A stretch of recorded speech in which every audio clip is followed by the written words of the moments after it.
안녕하세요. 삶의 지혜를 나누는 시간입니다. 누구나 살면서 때로는 마음이 무너져 내리는 듯한 순간을 겪습니다.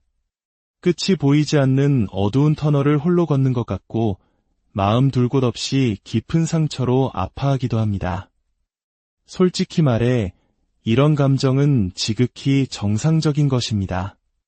하지만 진짜 문제는 우리가 그 절망적인 상태에 스스로를 계속 머물도록 내버려 둘 때 시작됩니다.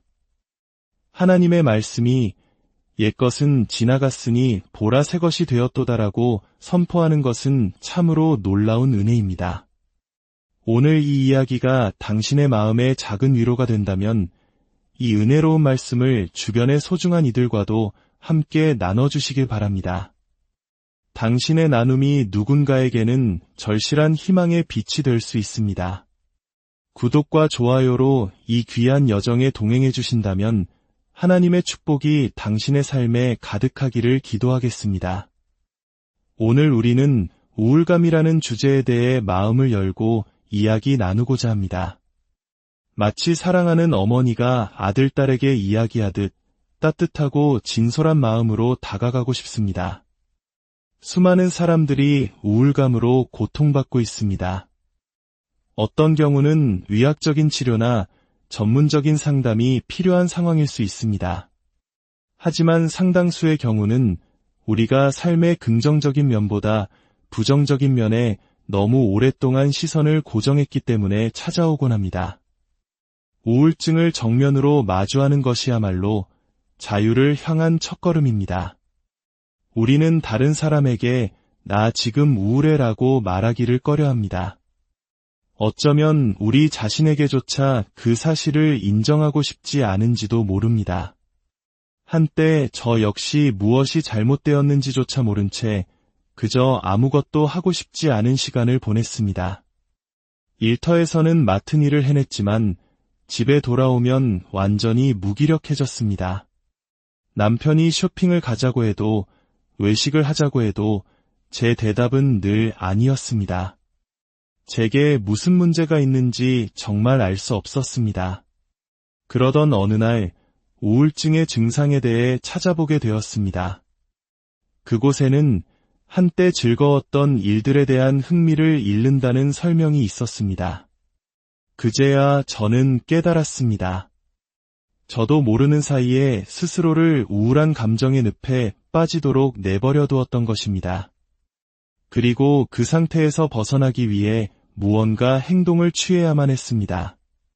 도대체 나한테 무슨 문제가 있는 거지? 이것은 많은 이들의 마음속 외침일 것입니다. 마지막으로 이런 질문을 스스로에게 던진 것이 언제였나요? 기분이 가라앉고 낙담하고 불만족스러운 상태. 우리는 그저 내게 무슨 문제가 있는 걸까? 라고 되물을 뿐입니다. 우울증은 우리의 생각과 감정, 그리고 행동 방식에 부정적인 영향을 미치는 흔하면서도 심각한 마음의 질병입니다. 더 나아가 우리의 생각 자체가 우울감의 근본적인 원인이 될 수도 있습니다. 슬픔, 공허함, 불안, 과도한 걱정, 의욕 상실, 그리고 즐거움의 상실.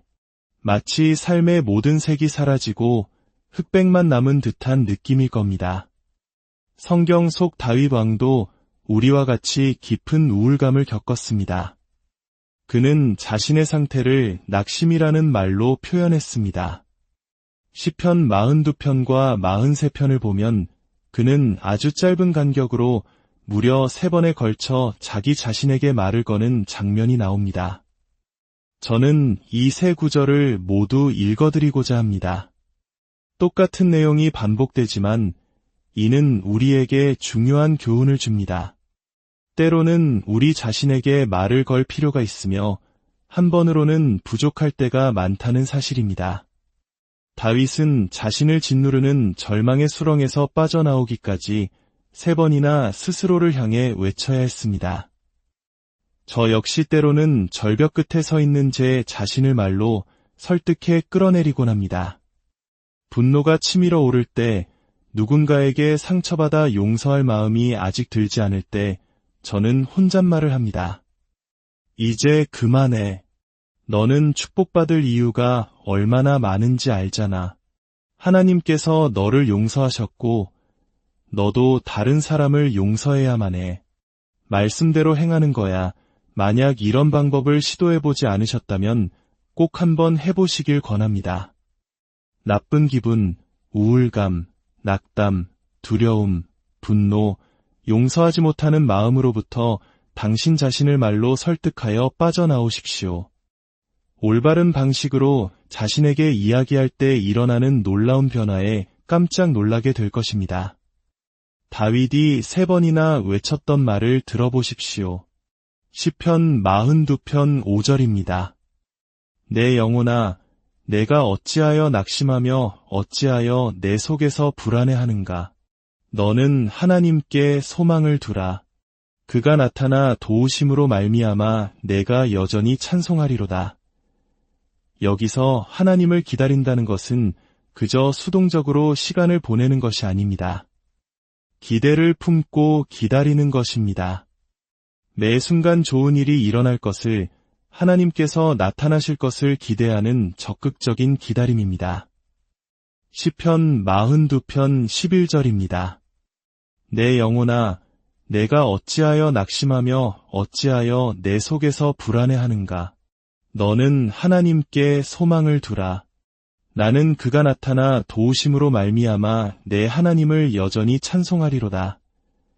저는 매일 아침 이렇게 다짐하려 노력합니다. 오늘 나에게 좋은 일이 일어날 것이다. 그리고 나를 통해 좋은 일이 일어날 것이다. 좋은 일을 기대하는 습관을 들여보십시오. 과거에 나쁜 일을 많이 겪었다고 해서 앞으로도 그럴 것이라고 단정 짓지 마십시오. 사탄이 우리를 지치게 만들려 하지만 오히려 우리가 끈질긴 기대로 사탄을 지치게 만들 수 있습니다. 시편 43편 5절, 마지막 3번째 외침입니다. 내 영혼아, 내가 어찌하여 낙심하며 어찌하여 내 속에서 불안해하는가. 너는 하나님께 소망을 두라. 그가 나타나 도우심으로 말미암아 내 하나님을 여전히 찬송하리로다. 하나님의 말씀은 힘이 있습니다. 영과 혼을 쪼개기까지 하는 능력이 있습니다. 당신의 마음을 변화시키고 영혼을 치유할 수 있습니다. 지금 이 말씀을 당신의 마음에 깊이 새기십시오.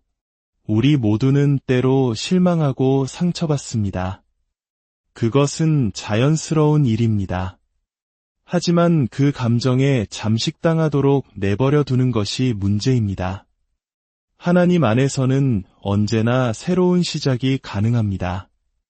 지금 당신에게 새로운 시작이 필요하다면 바로 이 순간이 기회입니다.